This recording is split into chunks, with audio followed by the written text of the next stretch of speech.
Media sosial bukan hanya tempat untuk berinteraksi. Di tangan 3 anak muda, Bena Kribo, Bintang, dan Fendriana, media sosial dimanfaatkan sebagai lahan bisnis yang menguntungkan. Berawal dari kegemaran mereka berinteraksi di media sosial, lahirlah clothing company Eyewear Banana.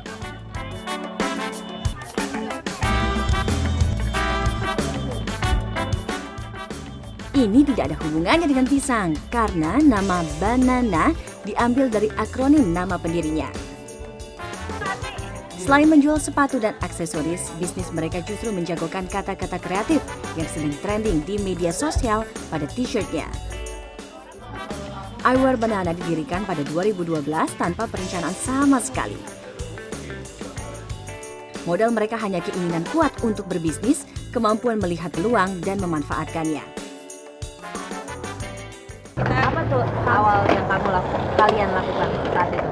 Saat pertama kali tercetus ide, terus kemudian apa yang kalian lakukan? Waktu itu ini ya, free pupuk ya? Iya. Ya, free Kita pupuk. ambil tren dari sosial media Ya, sih. tren sosial media. Kita Kebetulan kan Bena tuh emang aktif di sosial media. Jadi waktu itu lagi rame-ramenya dulu hashtagnya free pupuk. Terus dia juga Pupuk. maaf. Oke. Jadi langsung post gitu. Terus waktu itu idenya lagi kaos couple supir dan majikan gitu. Iya. Jadi beda sama yang lain gitu. Terus kita semua kebetulan waktu itu seneng sama idenya, bener juga gitu. Belum ada kan waktu itu. Terus ya udah yang pertama kita lakukan cari nama. Dari Iya. nama.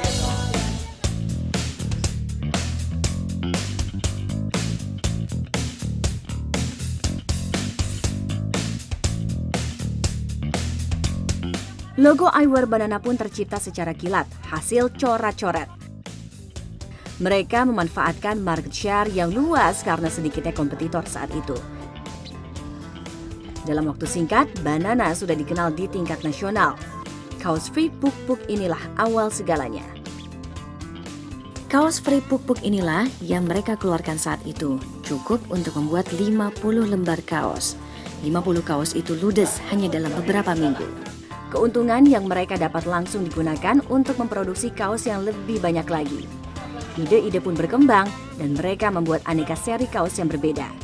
6 bulan pertama, semua keuntungan digunakan untuk produksi. Media sosial menjadi sarana berpromosi karena modal yang terbatas.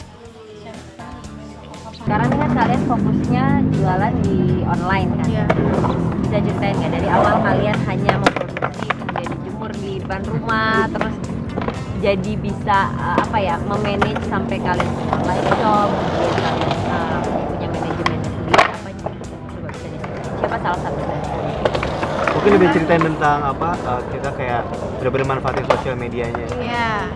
Kita tuh jadi ini kebetulan banyak juga yang nanya sama kita kalau masa sih cuma segitu aja bisa balik modal, bisa balik bisa banget gitu. Bisa banget. Kita tuh manfaatin bener-bener sosial media, Twitter waktu itu gratis. Iya, Terus Instagram gratis. website waktu pertama kali kita belum punya website, jadi pakai Tumblr which is gratis, Gratis juga. Iya.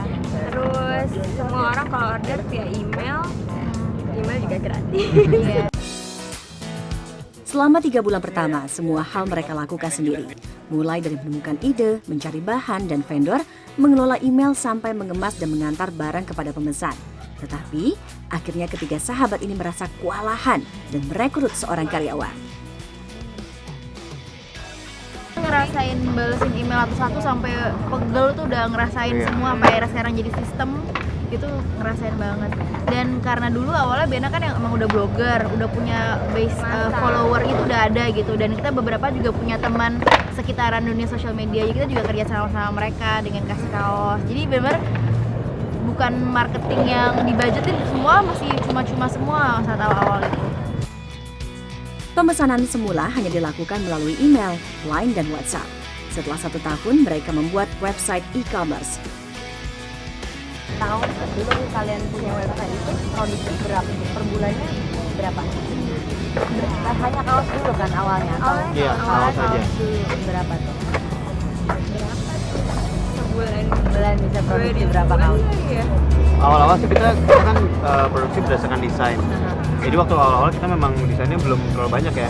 Ya. Jadi kita produksi sesuai desain. Kalau kita biasanya setiap Kalau aku restock. beberapa bulan sekali ada desain baru dan setiap desainnya kita produksi lagi. Jadi setiap berapa bulan sih produksi. Oh. Kita cheatnya itu kadang punya desain apa, kita throw dulu ke Twitter gitu. Ini kalian ada yang mau nggak gitu? Responnya gimana? Terus kalau kebetulan banyak yang respon, kita bikinnya banyak Langsung juga bikin, gitu. iya. Cheat gitu. Tergantung respon. Tapi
3 tahun berjalan, Iwer Banana kini memiliki 8 orang karyawan.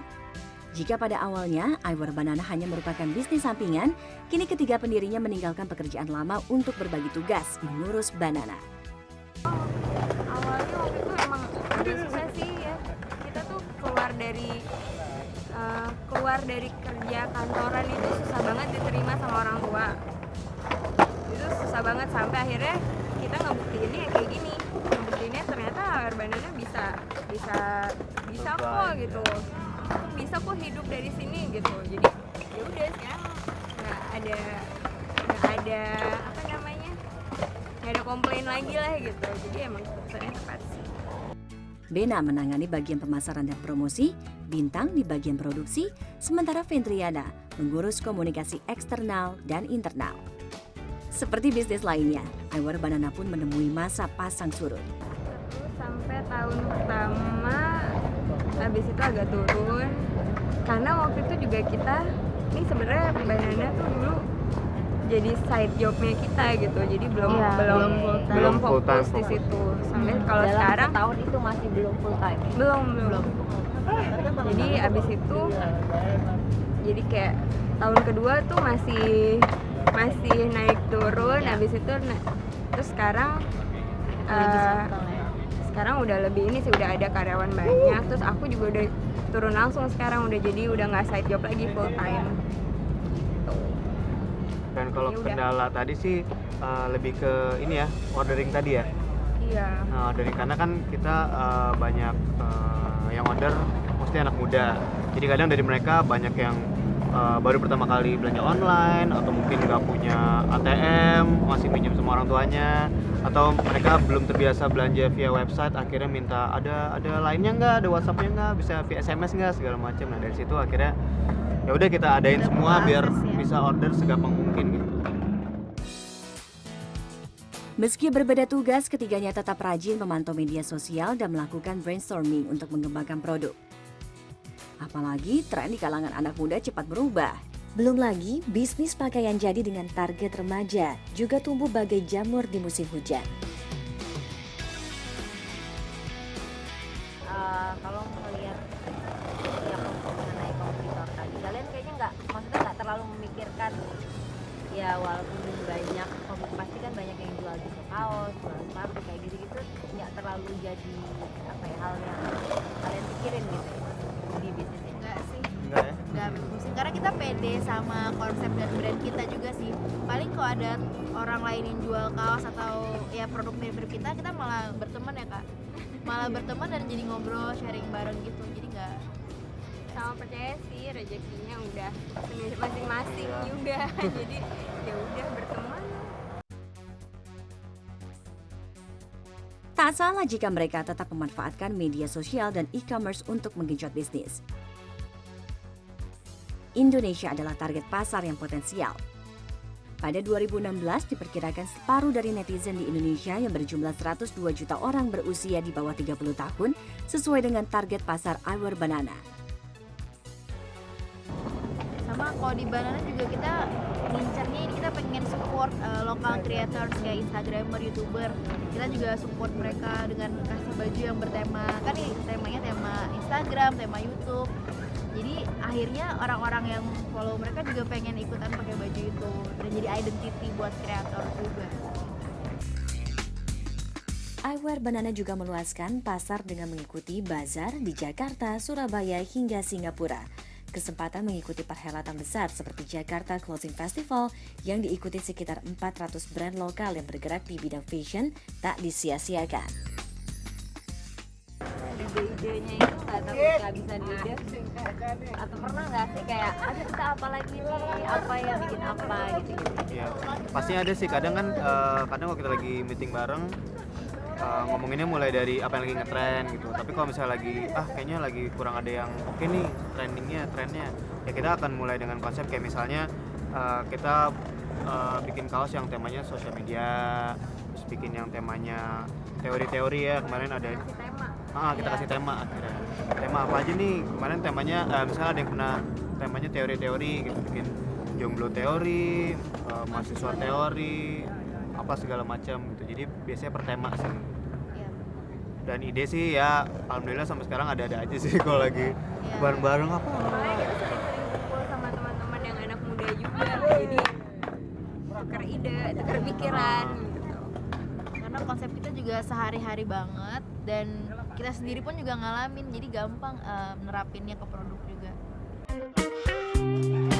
Sesi diskusi secara informal bersama pelanggan setia rutin diadakan. Tentunya digelar dengan konsep yang akrab dengan kaula muda. Selain sebagai apresiasi, 3 sekawan ini menjadikan kesempatan tersebut untuk mendapatkan masukan tentang produknya serta mengetahui apa yang sedang disukai pasar. Yang paling bawel siapa nih dari anak-anak? Inilah ibunya. Oke. Ibunya. Biasanya apa yang dibawelin? Bawel karena mereka terlalu sibuk. Oke. Langsung curhat. Ya soalnya kan udah full time Yang banget full time dia. ya Kak Bintang. Kalau kita kan ada kerjaan, masih ada kerjaan lain. Iya. Udah sih, paling itu aja. Terus kalau sekarang juga karena mereka udah percayain ke aku semuanya, jadi kayak sekarang lebih gampang desainnya. Jadi kalau desain apapun sendiri masih bisa gitu. Jadi nggak perlu ribut. Tapi yang seru di Banana, walaupun misalnya aku sama Bena nggak tiap hari datang, kita suka ada acara-acara offline yang kita bikin khusus buat audiens kita sama buat personil kita, jadi lebih akrab. Dan acaranya juga bukan yang makan-makan biasa gitu, enggak, selalu beda. Kayak pokoknya pertama Itu pernah acara, temanya maksudnya rutin deh ada. biasanya rutin, biasanya pas Iya. ulang tahun kan Kak, Iya. biasanya pas ulang tahun. ulang Cuman tahun. kayak mulai tahun ini bakal lebih banyak lagi sih. Acara seperti apa? Kayak misalnya pas ulang tahun kita pernah temanya tuh abri, jadi pakai baju abri-abri semua. Kan nggak nyambung banget sama produknya sebenarnya, cuman seru-seruannya. Terus yang terbaru yang tahun lalu kita temanya sekolah, jadi teman-teman Banana kita, ambasador sama kru semuanya ngumpul, ceritanya lagi di sekolah Banana, jadi seakan-akan tuh Kak Bintang jadi kepala sekolah, aku sama Bena jadi gurunya, terus sharing-sharing kayak gitu. Sharing justru malah. Di acara Macam Sharing. workshop kecil ya. Ya, dan yang baru-baru ini kita temanya kemarin kerajaan hutan ya, Iya. kerajaan hutan Banana, banana kerajaan gitu, hutan. jadi Ajak customer sekarang. ngajak customer yang paling loyal, yang paling banyak belanja banyak di belanja. Banana. Temanya hijau-hijau semua, daun-daun, terus sok-sok minum kerajaan gitu loh, lucu-lucuan aja. Kini, Eyewear Banana juga memproduksi sepatu dan aksesoris. Konsep daily goods yang cerah dan kreatif tetap menjadi identitas mereka.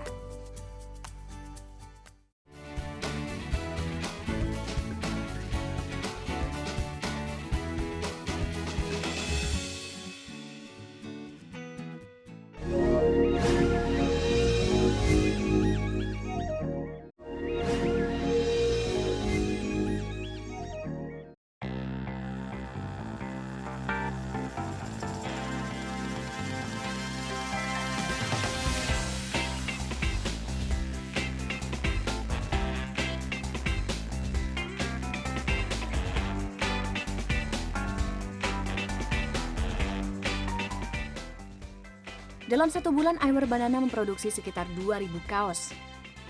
Penjualan mereka menjangkau banyak kota di Indonesia, bahkan mancanegara. Rata-rata omset Eyewear Banana bisa mencapai 65 juta rupiah per bulan. Namun di akhir tahun atau di masa liburan sekolah, bisnis 3 anak muda ini bisa meraup omset 200 juta rupiah per bulan. Di Indonesia kemana tuh? Dan paling banyak di kota apa? Aku taunya paling banyak Jakarta sama Jogja. Kalau ke seluruh Indonesia ya Papua juga sama. Tapi yang di luar negeri lucunya mereka tuh bener kayak kalau ngeliat sepatu kita kan yang kekuatan yang produk unggulan di luar negeri kan yang sepatu nih. Kalau ngeliat sepatu kita tuh suka histeris gitu loh. Suka lucu banget, itu kelihatan pas kita lagi pameran yang isinya kerajinan Indonesia, terus pas dia ngeliat sepatu kita tuh pasti kayak lucu banget gitu, langsung kayak gitu. Terus yang lucunya lagi pernah kita nerima kabar kalau ada yang pakai sepatu kita flat segini buat pernikahannya dia, buat wedding sepatu panda waktu itu. Ya kayak ya ampun gitu. Keberhasilan mereka tak lepas dari peran orang tua. Bena dan Bintang yang merupakan kakak beradik melihat sang ibu sebagai panutan. Mereka sering bertukar pikiran dengan sang ibu yang juga seorang pembisnis. Sementara, Vendriana melihat Chef Jamie Oliver sebagai sosok yang inspiratif. Karena selain sukses, ia juga sangat aktif dalam kegiatan sosial. Apa ya? Mama itu pebisnis yang dari nol. Dari jahit sendiri, dia penjahit awalnya. Jadi belajar sih waktu itu desain busana, tapi dia juga bisa jahit sendiri, motong sendiri, cari bahan sendiri, semuanya sih serba bisa. Jadi dari nol banget, dari yang ke kantor-kantor sampai sekarang tuh udah Semua di departemen store sih. Mama udah kayak kirim sana kirim sini, udah santai sekarang. Jadi paling itu yang aku lihat dari dulu mama doang soalnya. Belajar dari sini. Jangan jauh gitu ya bikin kaos. Aku nyatanya itu juga awalnya dari mama. Enggak sih ya. Atau vendornya. Enggak. Bisa sih, cuma Bisa, tapi enggak lah, Ntar kita enggak, merusak iya enggak flow pengen ganggu produksi juga, dia. udah kita bikin dulu aja. Iya. Enggak usah ganggu-ganggu mama dulu. Tapi suka konsultasi, suka sharing gitu juga sama mama. mungkin ada kendalanya itu mama lebih ke agak zaman dulu, pikirannya kita lebih ke zaman sekarang gitu. Paling di situ sih, cuma tetap konsep bisnisnya sih belajar Mungkin ya. kayak kita lagi bazar gitu ya, kayak suka dikasih masukan, Iya. packaging juga dikasih Kalau masukan. mama mungkin lebih ke offline, kita lebih ke online-nya. Ya. Kalau inspirasi aku suka Jamie Oliver sebenarnya. Dia kan sukses tapi juga ada social movement-nya gitu. Jadi aku tuh suka orang-orang yang masih peduli sosial walaupun dia sukses. Itu kalau dari segi patokan hidup lah. Tapi kalau dari segi inspirasi seumur hidup sebenarnya papa aku sih, almarhum papa aku. Dia tuh workaholic banget dan family oriented banget orangnya. Jadi aku tuh kalau misalnya lagi capek, lagi apa tuh suka ingat papa Hai kayak gue harus bisa bikin dia bangga kayak gitu. Jadi nangis. jadi dia benar kayak inspirator dan motivator aku banget gitu loh. Kayak gitu sih. Apa tuh nilai-nilai yang selalu diajarkan? Maksudnya yang Papa tuh dulu bilang ke aku dari aku kecil banget, yang nentuin kamu sukses tuh kamu sendiri. Jadi dulu aku gak pernah namanya dimanjain beli apa dikasih gitu. Jadi harus selalu usaha dulu, baru aku bisa dapat hal yang aku mau. Ketiganya berharap bisnis clothing yang baru memasuki tahun keempat ini dapat terus berkembang dan menjadi top of mind di kalangan anak muda. PR terbesar mereka adalah membangun tim yang solid serta konsisten mengeluarkan produk yang inovatif dan kreatif. kalau berbicara mengenai mimpi kalian dalam waktu dekat dan jangka panjang apa nih? Dalam waktu dekat dulu deh. Masing-masing gue beda nih. Span, Oke, satu-satu boleh. Ya, Coba dimulai. silakan duluan.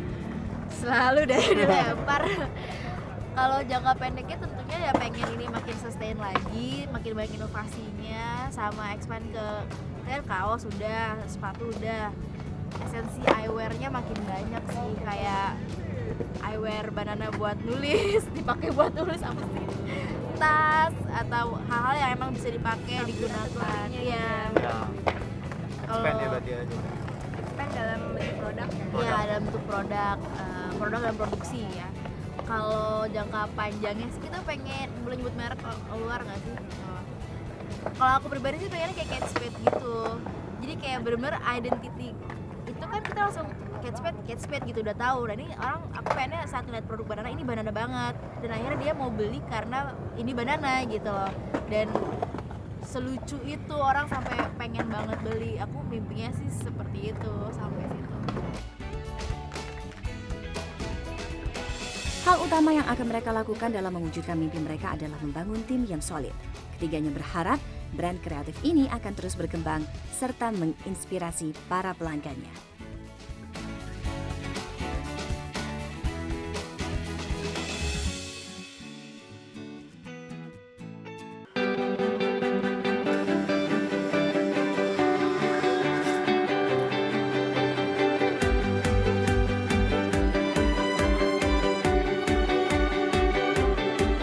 Challenge buat pemilik brand adalah nanti ketika di 3 tahun atau 5 tahun, ketika orang udah mulai, oh iya udah tahu gitu, udah nggak terlalu exciting, di situ butuh mikirin strategi berikutnya.